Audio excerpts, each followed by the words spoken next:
व्यारवाला भारत की पहली महिला फोटोग्राफर थी, वहीं जिन्हें पद्म विभूषण पुरस्कार से सम्मानित किया गया था। गुजरात के नवसारी गांव में जन्मी होमी व्यारवाला ने 1930 में फोटोग्राफी के क्षेत्र में प्रवेश किया। उस वक्त कैमरा अपने आप में ही आश्चर्य की बात थी। उस पर एक लड़की का इस क्षेत्र में प्रवेश करना बहुत ही अचरज की बात थी। व्यारवाला जी का जन्म 9 दिसंबर 1913 को नवसारी गुजरात के मध्यम वर्गीय पारसी परिवार में हुआ। उनके पिता पारसी उर्दू थिएटर के अभिनेता थे। उनका पालन पोषण मुंबई में हुआ तथा उन्होंने अपने पहले फोटोग्राफी अपने मित्र मानेकशा व्यारवाला से तथा बाद में जे स्कूल ऑफ आर्ट से सीखी। उनकी पहली तस्वीर बॉम्बे क्रॉनिकल में प्रकाशित हुई, जहां उन्हें प्रत्येक छायाचित्र के लिए 1 रुपया प्राप्त होता था। होमी का विवाह टाइम्स ऑफ इंडिया में बतौर छायाकार काम करने वाले मानेकशा जमशेद जी व्यारवाला के साथ हुआ।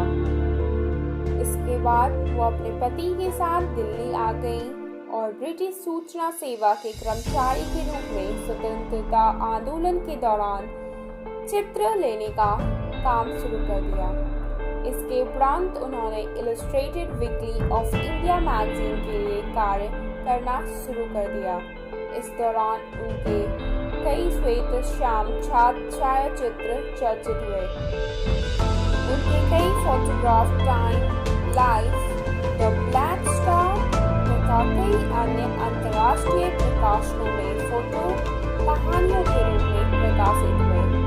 उन्होंने सन 1942 के भारत छोड़ो आंदोलन के दौरान महात्मा गांधी, जवाहरलाल नेहरू और मोहम्मद अली जिन्ना की उतारी गई उनकी कई तस्वीरें चर्चा में रही। इसके साथ ही उन्हें डालर 13 के नाम से भी जाना जाता है। इसके पीछे की वजह भी काफी रोचक है। डालर 13 से प्रकाशित करने की वजह उनका जन्म 1913 में, उनकी शादी 13 वर्ष में और साथ ही उनकी गाड़ी का पेट नंबर DLT 13 था। उन्होंने 15 अगस्त 1947 को लाल किले पर पहली बार फहराए गए झंडे, भारत से लॉर्ड माउंटबेटन के प्रस्थान, महात्मा गांधी, जवाहरलाल नेहरू तथा लाल बहादुर शास्त्री की अंतिम यात्रा के छायाचित्र लिए। साथ ही उन्होंने क्वीन एलिजाबेथ का साथ भारत दौरा, भारत का बंटवारा और सबसे महत्वपूर्ण दलाई लामा का भारत में प्रवेश जैसे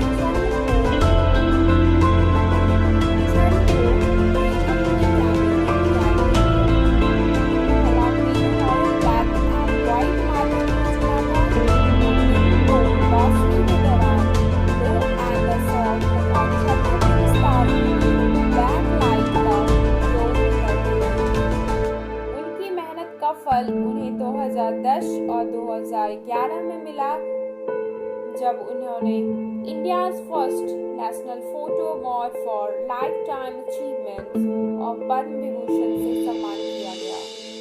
हालांकि अपने पति के देहांत के बाद उन्होंने अचानक से संन्यास ले लिया।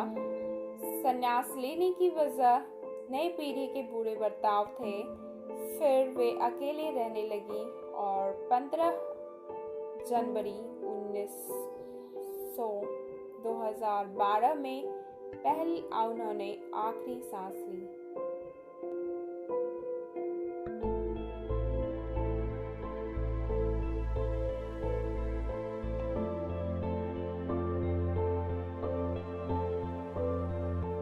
होमी जी को जिंदगी भर एक बात की पछतावा रही। The picture of the assassination of Gandhi ji.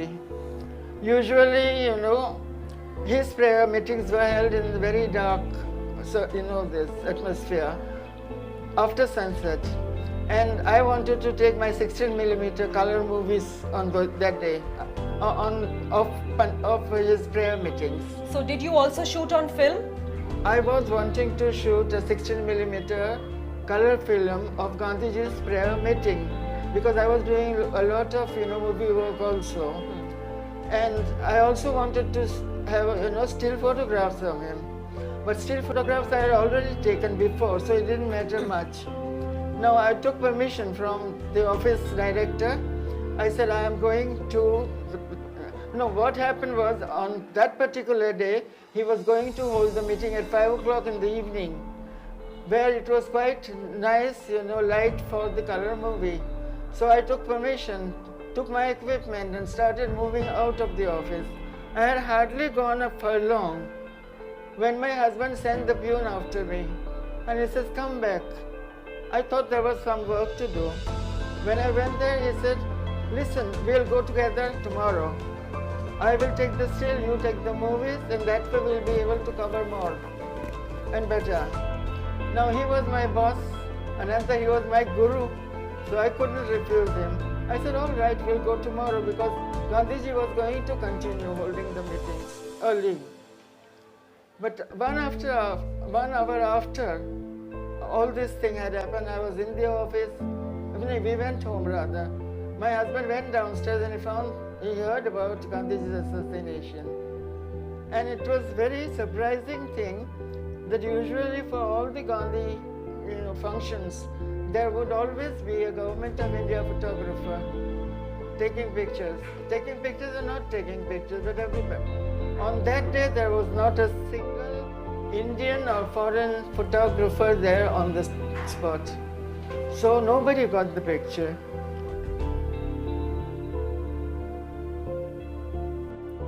पति के कैमरे से दुनिया बटोरा उसने, 13 किलो का भार अपने कंधे पर थामा उसने, 4 बक्से कांधे पर साइकिल रौंदती वो साड़ी पहने, गांधी, नेहरू, सरदार पटेल, वर्ल्ड वॉर सबके किस्से नापे उसने।